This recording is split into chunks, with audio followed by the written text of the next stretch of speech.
Bonjour, dans cette vidéo, nous allons voir comment refuser une proposition de votre interlocuteur lors d'une négociation en ayant les nerfs solides.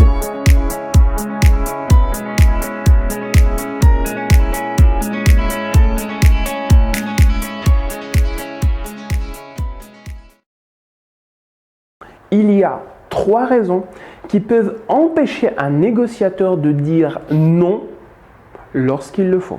La première raison, la peur des conséquences, l'appréhension à l'idée de mécontenter son interlocuteur ou de le contrarier, surtout si c'est un personnage important à ses yeux. Gros client, supérieur hiérarchique, etc. Voici un premier exemple de ce qu'il ne faut pas faire. Je vous propose donc de nous partager équitablement les recettes de ce projet. 50-50. Mais c'est hors de question, ça fait plus d'1 an et demi que je prépare ce projet et lui n'est là que depuis 3 mois et il veut prendre la moitié des bénéfices. Alors, qu'en dites-vous? Si je lui dis que je ne suis pas d'accord, il risque de se fâcher et d'abandonner le projet. Et j'ai besoin de lui. En même temps, 50% des gains pour à peine 3 mois de travail, c'est énorme. C'est d'accord. Mince, je n'ai pas osé dire non. La deuxième raison, la tentation de céder à la facilité. Une réflexion à court terme qui privilégie le gain immédiat au détriment des conséquences futures. Un négociateur de ce type accepte n'importe quoi aujourd'hui, mais cherchera une solution demain. Voici un deuxième exemple de ce qu'il ne faut pas faire. Si vous voulez que j'assure l'animation ce soir de la fête d'ouverture du nouveau casino, il va falloir m'offrir la suite royale pendant 1 semaine. La suite royale monopolisée pendant 1 semaine, ça fait l'équivalent de 150 000 € de moins de chiffre d'affaires. Je ne suis pas sûr que l'hôtel puisse se le permettre. Sans ça, je refuse. Ok, c'est d'accord. L'essentiel, c'est de sauver la soirée. On verra le reste plus tard. La troisième raison, l'effet de surprise. Pris au dépourvu lors d'une négociation par une demande ou une offre dont il n'a pas préparé de contre-argument solide, le négociateur préférera dire oui. Voici un troisième exemple de ce qu'il ne faut pas faire. Écoutez, monsieur Leblanc, si j'avais la possibilité de vous faire une remise ou un geste commercial, je l'aurais déjà fait. Malheureusement, j'ai déjà atteint mes limites. Vous dites que vous aurez aimé me faire un geste commercial. Tout à fait, mais là, ce n'est malheureusement pas possible. Je demande donc d'activer la clause de non-concurrence. C'est possible ça, non? Mince alors, je ne l'ai pas vu venir. La clause de non-concurrence, oui. Ok. Donc, marché conclu. Je ne sais pas quoi répondre. Oui. Je n'aurais pas dû lui donner mon accord là-dessus. Il va bien en profiter.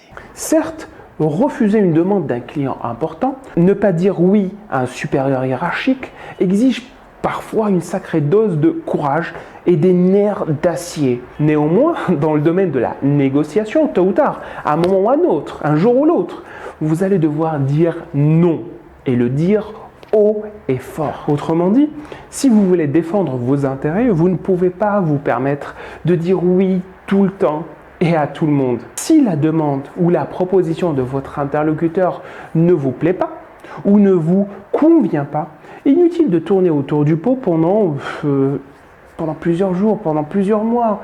Tournez. Voilà, dites non. Bien sûr, refuser une demande, une proposition ou une offre doit se faire avec beaucoup de diplomatie. Avant toute chose, vous devez être ferme et confiant.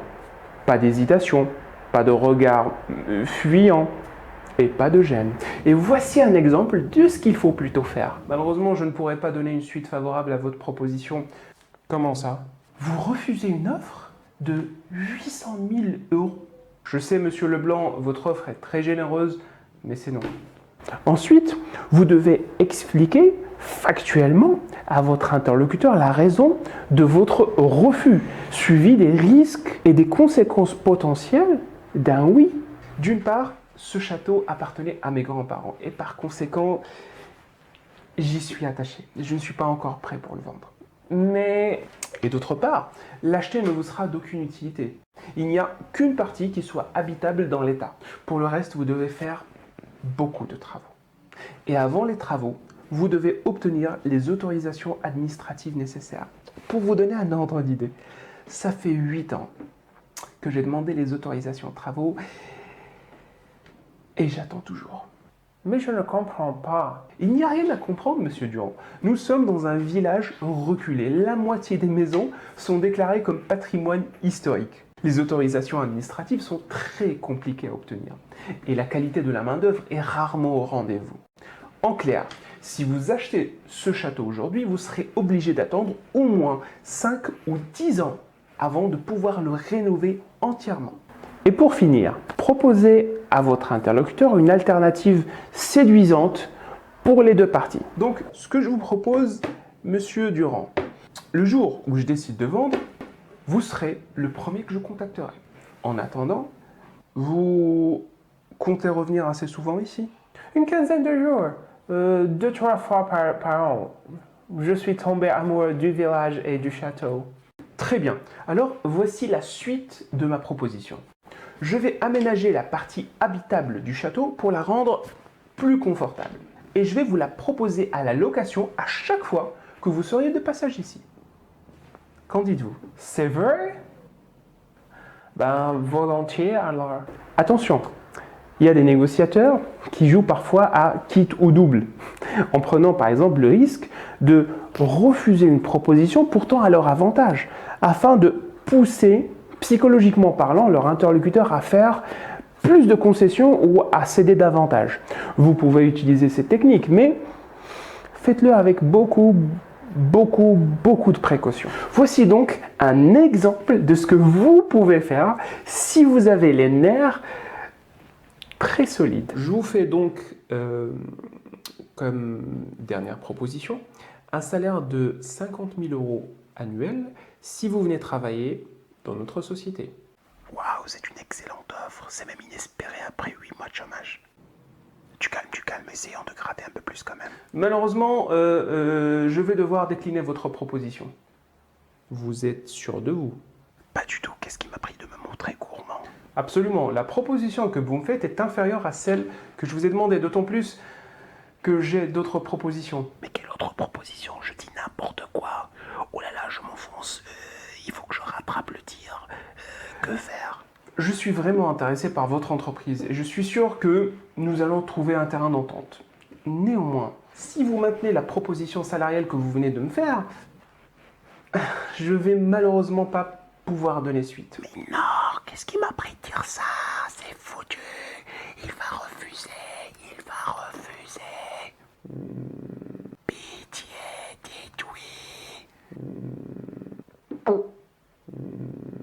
Non, je vais craquer. C'est entendu. Hein? Vous aurez vos 55 000 €. Je vais mettre à jour le contrat pour signature. Très bien. Yes. C'est tout pour cette vidéo. Je vous remercie de l'avoir vue. S'il y a des points, des conseils que vous avez captés, qui vous ont semblé plus pertinents que d'autres, n'hésitez pas à les mettre en pratique pour faire monter votre compétence. Et n'hésitez pas aussi à me laisser des commentaires si vous avez des questions, des interrogations, des points d'amélioration que vous voulez me proposer ou des critiques constructives.